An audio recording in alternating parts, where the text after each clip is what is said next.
This is Louise for MMA Crazy, and I'm joined with Gegard Mousasi, who is going to be headlining this year's Bellator London card in June. Now, how are you feeling coming over to London for this press conference? Very well. You know, I've been. This is the 5th time I'm going to fight in the UK, and always had good results. So it's close by. A lot of friends going to show up for the fight, so I'm excited. And you're facing Rafael Lovato Jr., who you were supposed to actually face back in January. Can you talk a little bit about the injury that you suffered and your recovery as well after? Yeah, I had back problems. It was hitting my nerve system, and I would feel it in my ass. So it wasn't nice. No hernia or something like that, but the irritation of the nerve, verfels, I don't know how you call it, the spine. And every time I would train, it would get worse, so I had to take time off. And but I'm good. I'm good too, and happy that the fight still is on. Yeah. And are you maybe a little bit happier that it's going to be happening in Europe, in London? Yeah, definitely. Last time I won my belt here, my friends were here. We were celebrated, and hopefully we can do that again. Yeah. And what do you think of him? Obviously, he's undefeated. He has a very strong jiu-jitsu background. What do you think of him as an opponent for you?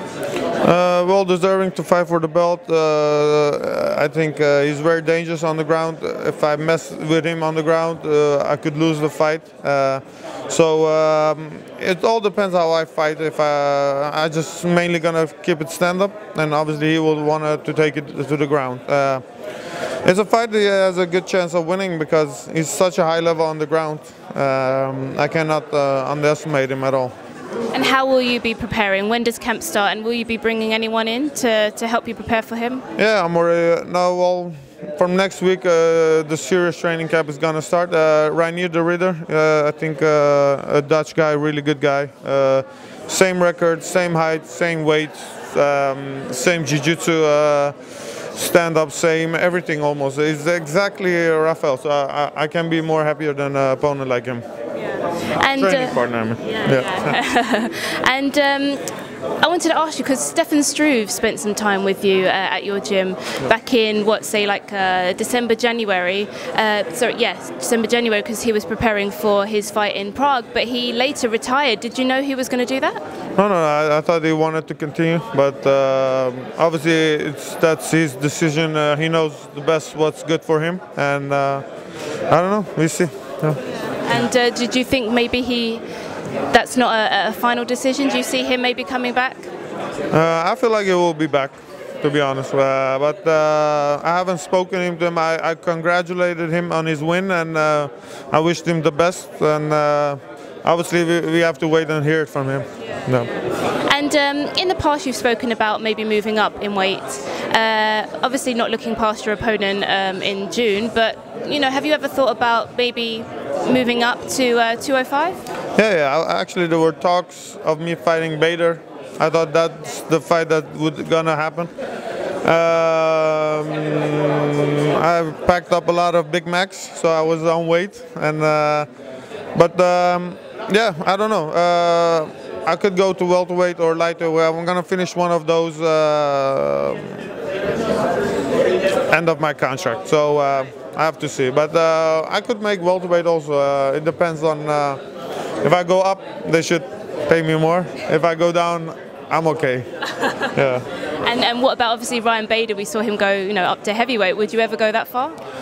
Heavyweight is possible. As long as they pay me more, I go featherweight to light heavyweight, no problem. Featherweight? Not featherweight, welterweight to heavyweight. I will do it all. It's a more risky fight for me to fight Bader, I believe. Simply because he is a bigger guy, he has good wrestling. Matchup-wise, it's not a good matchup for me. But I take on any challenge. I was willing to step against DC. I had to face Gustafsson. He got injured. I wanted to fight Anthony Johnson if they would pay me more. They didn't pay me more, and I didn't fight them. So I don't have any problem fighting anybody for the right amount. I fight Godzilla even. That's my work. But the risk award should be, be good. Where do you see yourself? What division do you see yourself ending your career? Obviously not anytime soon, but do you ever see yourself kind of thinking, okay, maybe light heavyweight? That's where I'll probably maybe, you know, end my career. Well, I want to end on a high note, have a big accomplishment, end of my career. So maybe light heavyweight, welterweight, even heavyweight if the right fight comes up. But at this moment, you know, I have 3 more fights. I just focus on Rafael first, and then after that, it's maybe another belt to see what. Yeah. Well, we look forward to speaking to you again in June. Thank you very much. Enjoy your time here in London. Thank you. Thank you. Bye bye.